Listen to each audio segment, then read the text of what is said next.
10 জনের ফ্রান্সের কাছেও যেন খেই হারিয়ে ফেলল 5 বারের বিশ্ব চ্যাম্পিয়ন ব্রাজিল।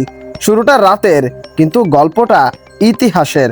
অন্যরকম উত্তেজনা, আর সেই উত্তেজনার কেন্দ্রবিন্দুতে দাঁড়িয়ে জিলেট স্টেডিয়াম যেন রূপ নেয় দুই ফুটবল সংস্কৃতির সংঘর্ষ মঞ্চে, যেখানে এক পাশে ব্রাজিলের সাম্বার ছন্দ আর অন্য পাশে ফ্রান্সের হিসেবি শীতলাধিপত্য।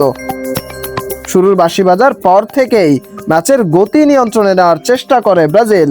রাফিনিয়ার দূরপাল্লার শট, মার্টিনেলির বাঁকানো প্রচেষ্টা সবই ছিল, কিন্তু শেষ মুহূর্তে যেন বারবার ছন্দ হারিয়ে ফেলছিল সেলেসাওরা। ফ্রান্স ছিল সম্পূর্ণ ভিন্ন মুডে। তাড়াহুড়ো নয়, অযথা ঝুঁকি নয়, বরং অপেক্ষা করেছে ঠিক সেই মুহূর্তের জন্য যেটা কাজে লাগিয়ে ম্যাচ ঘুরিয়ে দেওয়া যায়। 32 মিনিটে ঠিক সেটাই ঘটে। মাঝ মাঠে বল কাটার পর ডেম্বেলের দ্রুত আর নিখুঁত পাস, আর সেই পাস ধরে কিলিয়ান এমবাপ্পের দৌড় যেন গতির সংজ্ঞাই বদলে দেয়। সামনে এগিয়ে আসা অ্যাডারসনকে দেখে অসাধারণ ঠান্ডা মাথায় করা চিপ শট, আর বল জালে জড়াতেই পুরো স্টেডিয়াম যেন বিস্ফোরিত হয়ে ওঠে। এটা গোল ছিল না, এটা ছিল ক্লাস, কনফিডেন্স আর ফিনিশিং এর নিখুঁত প্রদর্শনী। বিরতির পর দৃশ্যপট বদলে যায় পুরোপুরি। ব্রাজিল যেন নতুন করে ম্যাচে ফিরে আসে। একের পর এক আক্রমণে ফ্রান্সকে চেপে ধরে। মিডফিল্ড থেকে উইং সব জায়গায় দাপট দেখায় তারা, কিন্তু গোলের সামনে গিয়ে বারবার যেন খেই হারিয়ে ফেলছিল ব্রাজিল।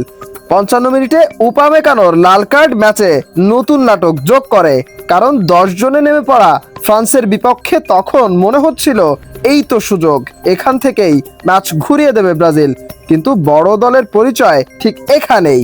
চাপের মুহূর্তে তারা ভেঙে পড়ে না, বরং নিজেদের আরো সংগঠিত করে তোলে, আর ফ্রান্স ঠিক সেটাই করে দেখিয়েছে।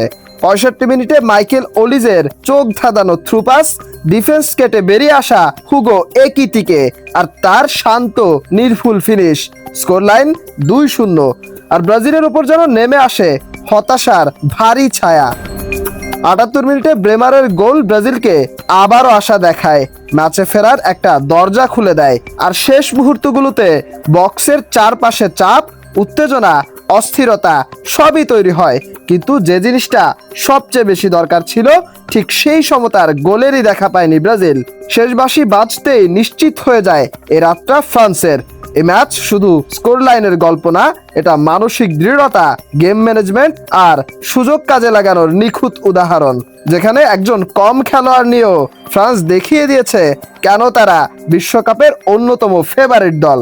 আর ব্রাজিলের জন্য বার্তাটা খুবই পরিষ্কার, সুযোগ তৈরি করা গুরুত্বপূর্ণ, কিন্তু বড় ম্যাচে জয় পেতে হলে সেই সুযোগকে শেষ পর্যন্ত গল্পে পরিণত করাটাই আসল দায়িত্ব। মাশরাফি, নিশানা স্পোর্টস।